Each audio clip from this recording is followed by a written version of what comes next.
ಸನ್ಲೈಟನ್ನು ಸರಿಯಾಗಿ ಉಪಯೋಗಿಸಬೇಕು. Sunlight is the most important ಇದು ರಿಸೋರ್ಸ್. ಅದು ನಮ್ಮೆಲ್ಲ ಆ ಸನ್ಲೈಟಿಗೆ ಬೆಲೆನೇ ಇಲ್ಲ, because we have abundant at sunlight in this country. ಯುರೋಪಲ್ಲಿ ವರ್ಷಕ್ಕೆ 1,000 ಗಂಟೆ ಸನ್ಲೈಟ್ ಸಿಗೋಲ್ಲ ಅವರಿಗೆ, ನಮಗೆ 4,000 ಗಂಟೆ ಸಿಗ್ತದೆ ವರ್ಷಕ್ಕೆ. ನಾವು ಉಪಯೋಗಿಸ್ಕೊಳ್ತಾ ಇಲ್ಲ ಸೂರ್ಯನ ಬೆಳಕನ್ನು. ಸೂರ್ಯನ ಬೆಳಕು ಯಾವಾಗಲೂ ಭೂಮಿ ಮೇಲೆ ಬೀಳಬಾರದು, ಯಾವುದಾದ್ರೂ ಬೆಳೆ ಮೇಲೆ ಬೀಳಬೇಕು. ಅದು ಫೋಟೋಸಿನ್ಸ್ ಆಗ್ತದೆ, ಬಯೋಮಾಸ್ ಪ್ರೊಡ್ಯೂಸ್ ಆಗ್ತದೆ. ಕಳೆ ಬಂದರೂ ಪರವಾಗಿಲ್ಲ. ಆಮೇಲೆ ನ್ಯೂಟ್ರಿಷನ್ ತುಂಬ ತಪ್ಪು ತಿಳುವಳಿಕೆ. ಅದಕ್ಕೆ ಹಾಲ್ ಮೌಂಟ್ ಅಂತ 1973 Cambridge university did an experiment. How much nutrition does the plant require to grow? He made a big cement tub. He filled about 300 kilos of fertile soil from under a big tree. ಒಂದು ಒಳ್ಳೆ ಮರದ ಕೆಳಗೆ ಮಣ್ಣು ತಂದು itself was the fertile soil. ಆಮೇಲೆ ಈ applied only rain water ಇರಿಗೇಷನ್ಗೆ. ಈ provided only rain water to avoid any contamination. ಈ ಬಾವಿ ನೀರು, ಕಾಲುವೆ ನೀರು ಕಂಟಾಮಿನೇಷನ್. ಅದಕ್ಕೆ ಇದು ಕ್ಯೂರ್ ತೋರ್ತಲ್ಲ, ಅದರಲ್ಲೇ ಬೇಕಾದ ನೈಟ್ರೋಜನ್ ಇದೆ, ಅದನ್ನೇ ಕೊಟ್ಟು ಬೆಳೆಸ್ತಾನೆ. ಆಫ್ಟರ್ 5 years ಇಟ್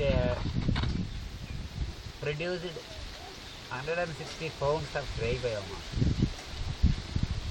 ಆಮೇಲೆ ಈ ನ್ಯೂಟ್ರಿಷನ್ ಎಷ್ಟು ತಗೊಂಡಿದೆ ಅಂತ ತೂಕ ಮಾಡಿದ್ರೆ only 2 ounces, about 60 grams to produce about 80 kilos of biomass. Only 60 grams to produce 80 kilos of dry biomass. Now anybody can understand how much nutrition is required.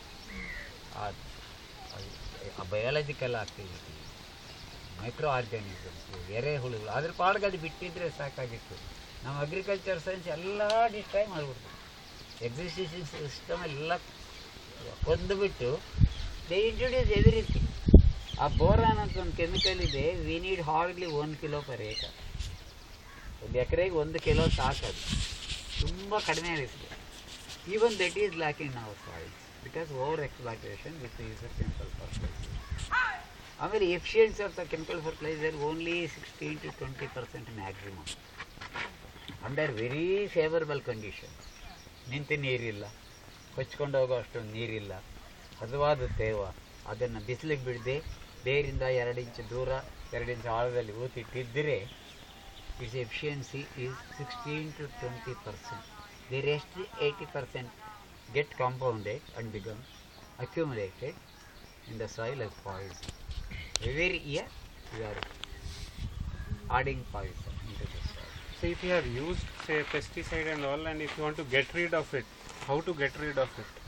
Which one? Pesticides, fertilizer which you have used in the past. Actually, luckily in India, because of the hot weather, the destruction of chemicals is very fast. Unlike in temperate ಯುರೋಪಲ್ಲಿ 30-40 ವರ್ಷ ಆಗ್ತದಲ್ಲಿ, ನಮ್ಮಲ್ಲಿ 3 ವರ್ಷದಲ್ಲಿ ಆಗ್ಬಿಡ್ತದೆ. ಅದು soil destruction ಅಂದರೆ ಏನೂ ಇಲ್ಲ, microbial destruction. The same 70% rock particles are there, the same air and 20% water is there. Air and water together they are 20%. Only you have lost 8% of microorganisms in the top soil. ಅದು ಬರಬೇಕಾದ್ರೆ ನೀವು ಸಗಣಿ ಬಗಡ ಹಾಕಿದ್ರೆ ಸಾಕು, fresh ಕೌಡಂಗ್. ಇಲ್ಲ ಇನ್ನೂ enrich ಮಾಡಬೇಕು ಅಂದರೆ ಒಂದು 5 ನಿಮ್ಗೆ ಚಿಕ್ಕದಲ್ವಾ, ಅರ್ಧ kg ಸಗಣಿ, ಅರ್ಧ ಲೀಟ್ರ್ ಗಂಜಲ. ಹಸಿವಿದ್ದಾದರೆ ಒಳ್ಳೆಯದು, ಇಲ್ಲದಿದ್ರೂ ಪರವಾಗಿಲ್ಲ. ಹಸಿವಿದ್ದಾದರೆ ಒಳ್ಳೆಯದು. ಅದಕ್ಕೊಂದಷ್ಟು ಬೆಲ್ಲ, some jaggery, and some gram flour, ಒಂದು 10 ಗ್ರಾಮ್ ಯಾವುದಾದ್ರೂ ಗ್ರಾಮ್ ಫ್ಲೋರ್ ಹಾಕ್ಬಿಟ್ಟು ferment it for about 7-8 days, stirring it every day. If the crust is forming, ಈ ಸಗಣಿದು ಕ್ರಸ್ಟ್ ಫಾರ್ಮ್ ಆದರೆ ಮೀಥೇನ್ ಗ್ಯಾಸ್ ಬಂದ್ಬಿಡ್ತೀವಿ. So ill the kill the micro organic, you are multiplying them. ದಿನಾಗಲೂ 1-2 ಸಾರಿ ಕಲಿಸಿದ್ರೆ You have to remove the crust. No, correct, that will keep the and you have added water also. It is a fluid, so go on stirring it, discouraging the transform. 9th day it is very effective. 8th or 9th day they will be growing until then on they will go on decreasing. ಅದರಿಂದ ಆ ಟೈಮಲ್ಲಿ ನೀವು ನೀರಲ್ಲಿ ಕಲಸಿ ನೀವು ಭೂಮಿಗೆ ಹಾಕಿದ್ರೆ ನಿಮ್ಮ ಕಿಟ್ಸಿರೋ ಮಣ್ಣನ್ನು ಸರಿ ಮಾಡ್ಕೋಬೋದು. The soil destruction is nothing but the destruction of microorganisms. Unfortunately, in tropical countries, we are blessed with this hot temperature, and chemicals will get destroyed in 2-3 years. ಇದು ಹಾಕೋದ್ರಿಂದ